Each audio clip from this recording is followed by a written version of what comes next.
पुढचा प्रश्न आहे प्रश्न 58वा. एक मुद्दल रकमेवर दसादसे 10% दराने 2 वर्षाचे चक्रवाढ व्याज 945 होते. तर मुद्दलाची रक्कम किती असेल? काय काढायला लावलं आहे आपल्याला? मुद्दल काढायला लावलं आहे, म्हणजे प्रिन्सिपल अमाऊंट काढायला लावलं आहे.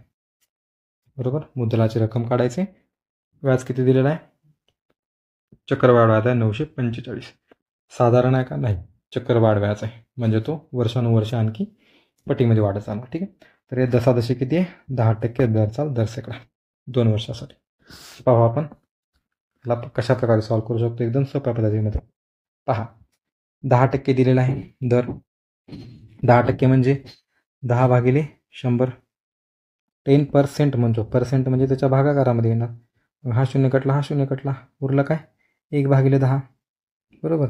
10% म्हणजे किती आलं? 1/10. म्हणजे 10वर 1 वाढणार. त्याचा अर्थ तोच असतो ना. मग आपल्याला काय करायचं आहे? तो किती वर्षासाठी वाढतोय? 2 वर्षासाठी वाढतोय. आणि कसा वाढ आहे? चक्रवाढ व्याज. जर चक्रवाढ व्याज असेल तर तो पटीमध्ये वाढत जाणार, गुणाकारात वाढत जाणार. आणि जर तो सरळ व्याज असेल तर तो अधिक होत जाणार. बरोबर. या दोन गोष्टी समजतात.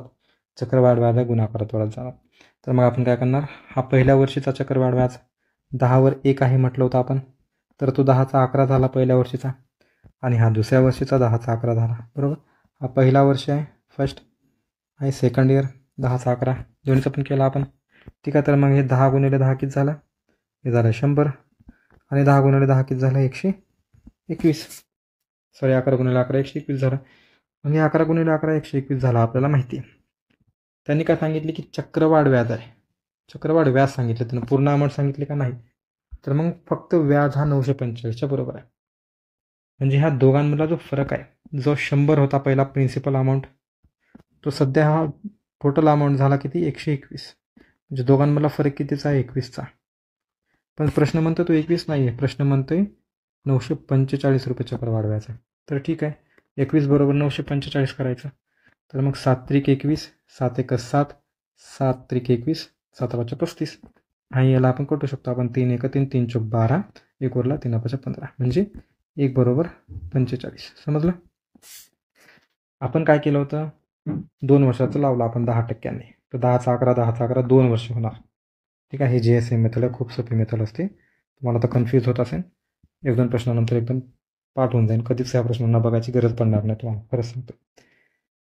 टक्के काढले आपण 10/100. 10% म्हणजे 1/10. 10वर किती वाढत आहे? 1 वाढतं. म्हणजे पहिल्या वर्षी 10चा 11 झालं, दुसऱ्या वर्षी पण 10चा 11 झालं. या दोघांचा गुणाकार केला, 100 झाले पूर्ण अमाऊंट, मुद्दल झाली आपली. आणि 121 झाले हे नंतरचा अमाऊंट. म्हणजे नंतर देतो आपण, टोटल अमाऊंट देतो ना नंतर, व्याज लावून सुद्धा. मग ते या दोघांमधला फरक काय असतो? व्याज असतो, माहिती आहे आपल्याला. मग किती आलेला आहे फरक दोघांमधला? 121 वजा 100, 21चा फरक आलेला आहे. आपण 21 फरक म्हणतोय, पण प्रश्न म्हणतोय 945चं चक्रवाढ व्याज आहे. मग तेच आपण दोघं समान करून टाकू. 21 बरोबर 945. तर त्यानुसार 1 बरोबर 45 येते. 1 बरोबर 45. तर मुद्दल किती आहे? 100. तर 100ला 45 गुणा किती येणार? 4500.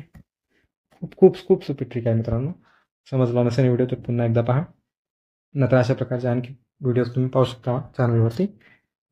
दसादसे, त्यासोबत शेकडेवारी असो, प्रमाण गुणोत्तर असो, असे सगळेच प्रश्न तुम्ही चुटकीसरशी 1 मिनिटाच्या आत सोडू शकता ह्या ट्रिकने, हे समान ट्रिकने.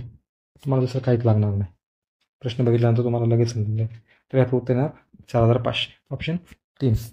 समजलं नसेल तर पुन्हा एकदा पाहून घ्या. यामध्ये काही रॉकेट सायन्स नाही आहे, एकदम सोपी पद्धत आहे. ठीक आहे. तर याचं नाव ऑप्शन 3 58चं 4500.